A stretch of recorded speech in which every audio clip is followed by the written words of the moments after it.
If you think back to a year ago, when the pandemic was in its infancy, people were hoarding hand sanitizer, canned goods, paper towels.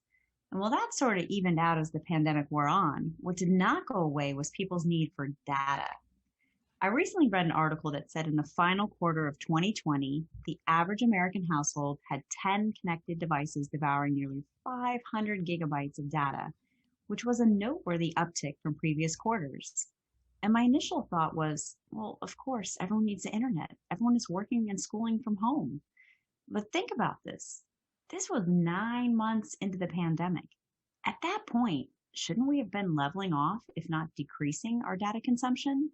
Why the increase? I think that what we are seeing manifested in and masquerading as data is our need for connection.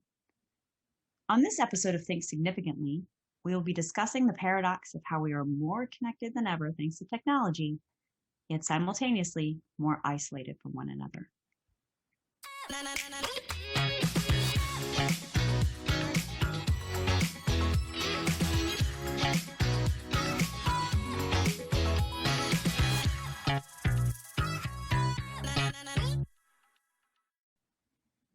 Hello, I'm Melissa, and I'm joined by my formidable co-host, Pete. Hello, everyone. I'm excited to be here with you to dive into this topic. I think it's going to be a truly interesting conversation. As always, Pete, as always. So let's first define connection. I'm going to say that connection is the experience of oneness, that connection is the opposite of onlyness. It is that feeling of belonging to something greater than oneself, of being plugged into that larger contingent. Right. The way we develop that feeling of oneness, as you said, is by having shared experiences with others and having similar ideas and feelings to them. When you've got a connection with someone, you're almost always happy to hear from them and you're concerned about their well-being. So as the resident introvert here out of us both, I would like to make a very important distinction that there is a difference between aloneness and loneliness, because there is definitely solitude and then there is loneliness, which is where our interpersonal relationships do not measure up to what we desire. Yeah, that's exactly right. And I'd like to add that there's a flip side to that. You can be lonely without being alone. If you find yourself surrounded by people that you don't have a genuine connection with, you can feel very isolated or lonely.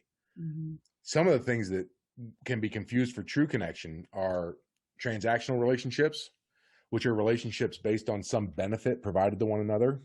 And these could be personal or they could be professional in nature. But the defining trait is really that you're more interested in what the other person can do for you than you are in the person themselves. Oh, yes, the old parasite host. I'm familiar. Yeah, exactly. One other type of relationship that shouldn't be confused with connection is an online relationship, which is one where you meet someone online and communicate exclusively through type messaging. There are so many barriers to communication through technology that it's nearly impossible to achieve a genuine connection with someone without meeting them in person.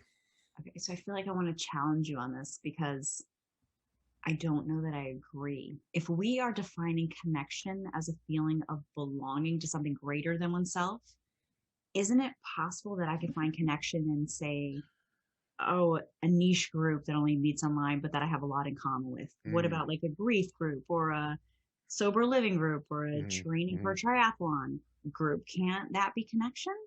Okay, so I think what you're referring to is actually community instead of connection. Finding a group of like-minded people is one of the best uses for the internet and social media, in my opinion.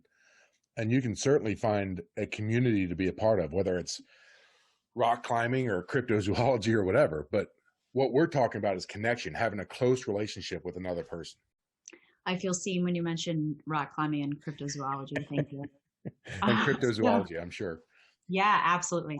You've seen my board. I'm the admin on that one.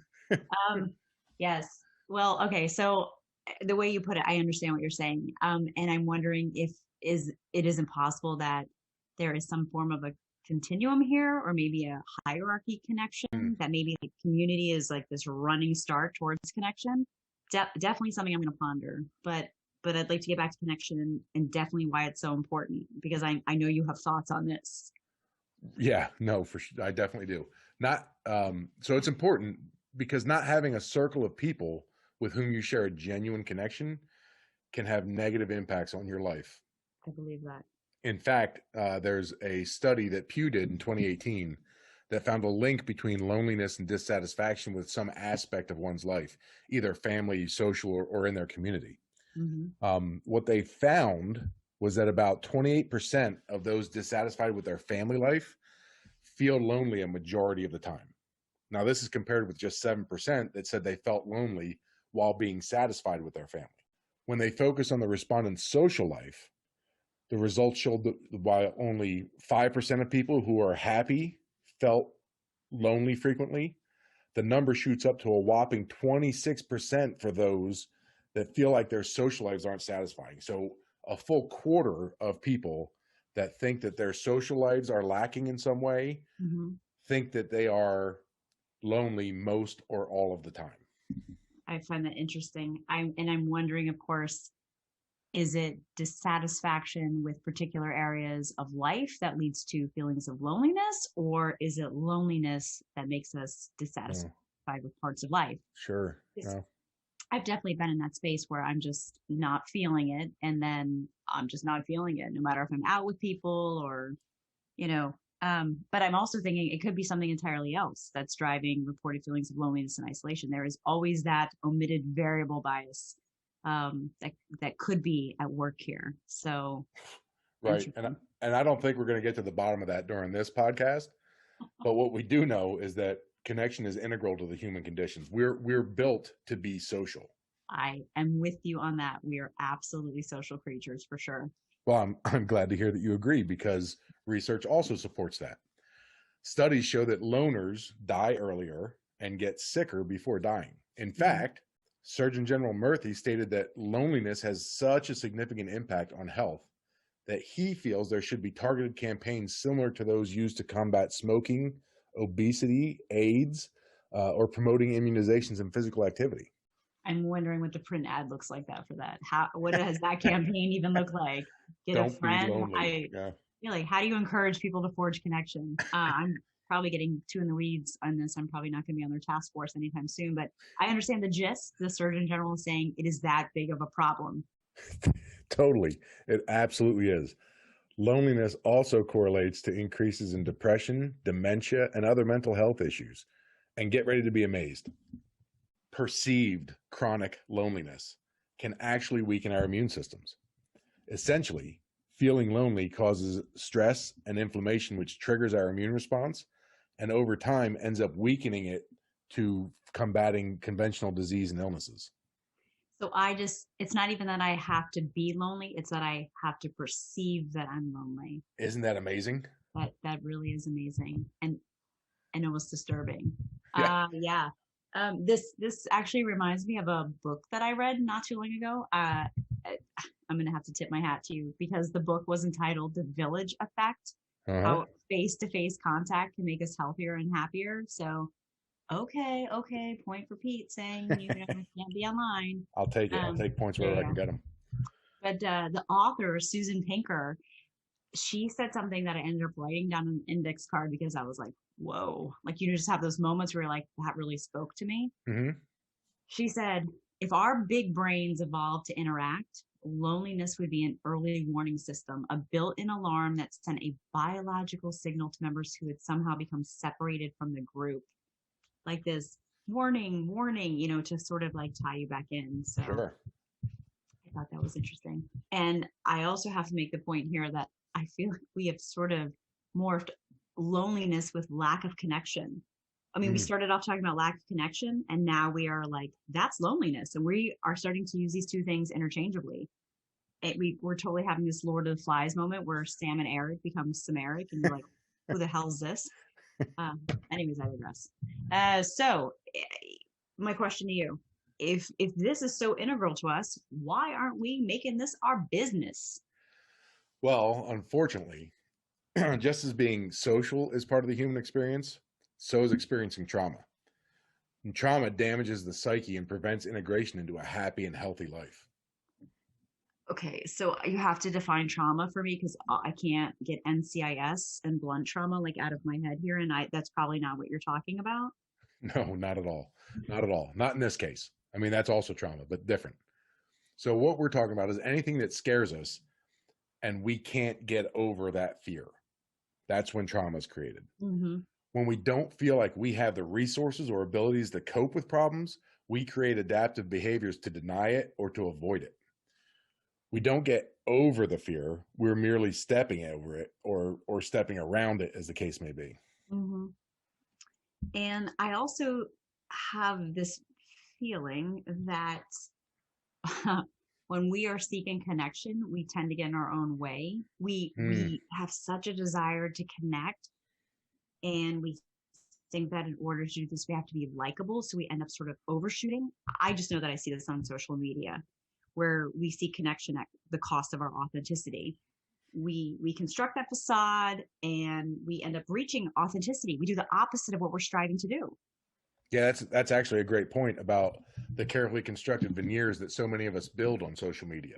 Mm-hmm. When we try to impress people by artificial means, which can be social media, but can also be how we dress, our job success, material wealth, just among other things, we may lose sight of who our authentic selves are in the process. And therefore, we will only attract others that are in a similar state.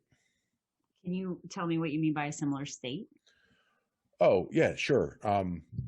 So if we're not our authentic selves, then we won't attract authentic people. Or rather, to put it better, we won't be attractive to authentic people. I fully believe that.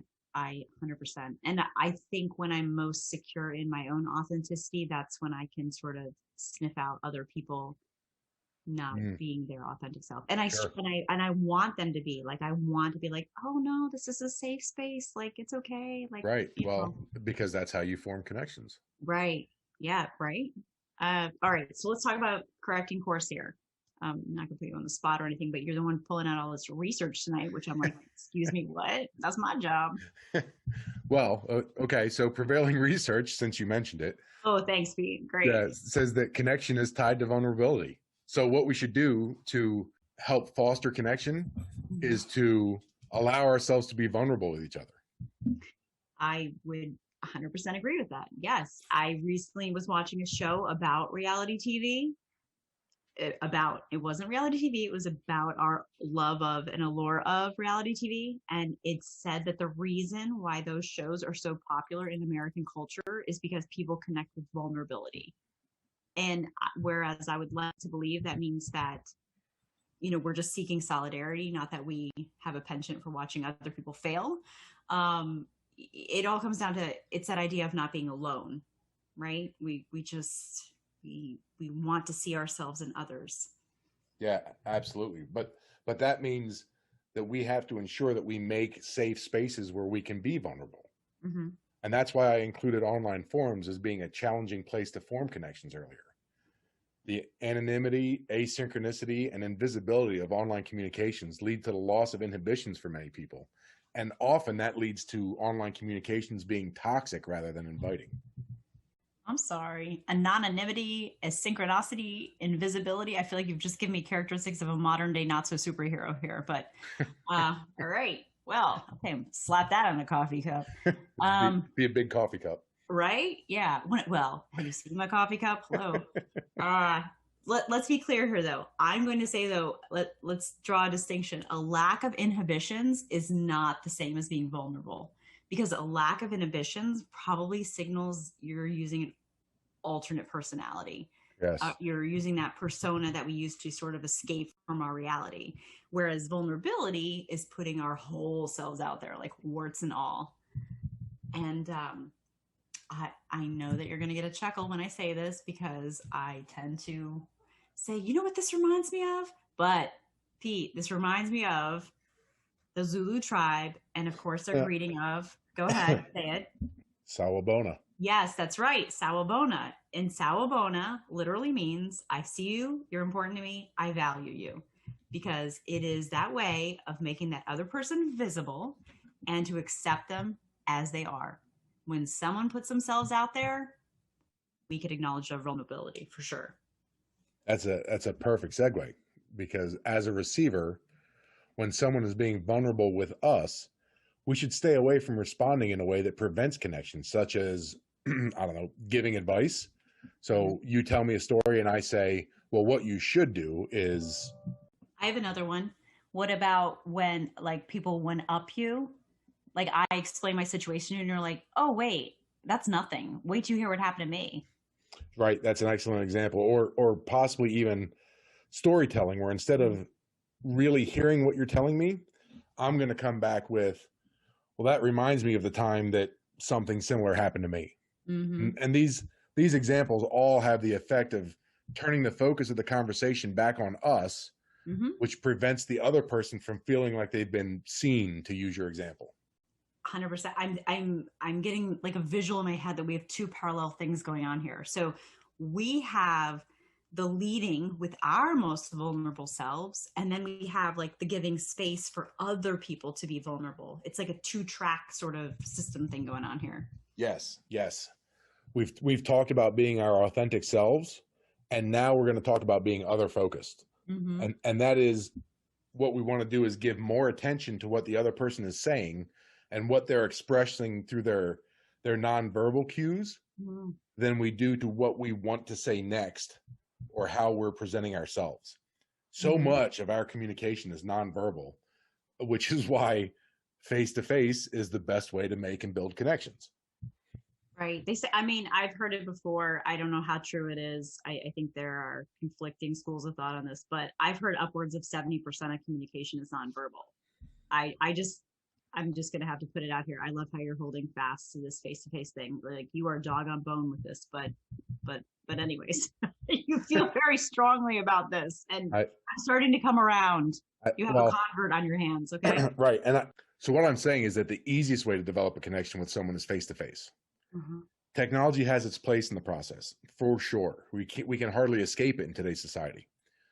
But ultimately, the value of face-to-face communication, and this includes using Zoom to have conversations or meetings, Mm-hmm. can't be overstated. It's possible to form a connection with someone online, but it's incredibly difficult if your communication is exclusively online. Mm-hmm. I would agree with that. I have a quick question, and that is, are we saying that Zoom is an adequate substitute for face-to-face, or are you saying like in real life? I'm saying that it is preferable to text or messaging, in that you can see people's facial expressions and you can see if they're paying attention to you when they're talking. Sure. Versus text windows, which again gets us back into that asynchronicity and invisibility. Sure. Yeah. And I mean, ultimately, that's going to lead us to helping connect authentically, right? We are authentic, we're other focused, and we express empathy with one another. This is the easiest when you can see the person you're talking to, right? So whether that's Zoom or whether that's face-to-face. Now, face-to-face is preferable, I think, because there are so many other nonverbal cues that you might not get on Zoom, but Zoom is better than nothing. I agree with you. Yeah, it's just easier when you can see the person you're talking to. You can see them paying attention to you. You can see their reaction to things you tell them, whether it's alarm or sympathy or whatever it is. That's how we take our cues from each other. Sure. I definitely agree with you that a significant chunk of communications is in that in between, and it's not necessarily in what is said as much as it is in what is not said and how things are said. Sure. And while I still seem to be hanging on to this idea that true connection is possible in cyberspace, I fully acknowledge that is probably the introvert in me manifesting itself. And I think that is probably because being vulnerable is not easy. I don't think it's easy for anyone. I definitely know it's not easy for me. It really runs counter to my brain. But I will say that in talking about this, I am starting to think about how I might reframe this in my own life. And instead of believing that connection is something that I earn by being quote unquote good enough, I think I'm going to start reframing it as something that I will develop when I am willing enough, when I'm vulnerable enough. That is a great way to approach making connections. I think you're spot on. And I think you've made a lot of progress on the topic today. Thank you so much. And with that, I think we can put this topic to bed. What do you think? Yeah, I think we've done yeoman's work here. Yes. Lovely. All right, everyone. Thanks for listening. I'm Pete. Melissa and I will be back to discuss a new topic next week. Until then, we encourage you to think significantly about the world around you. And we'd love to continue the conversation on social media. Tell us what you do to connect with others, or tell us topics that you'd like to hear us talk about next. You can find us on Instagram and Twitter at ThinkSigPod, or on our Facebook page by searching for Think Significantly.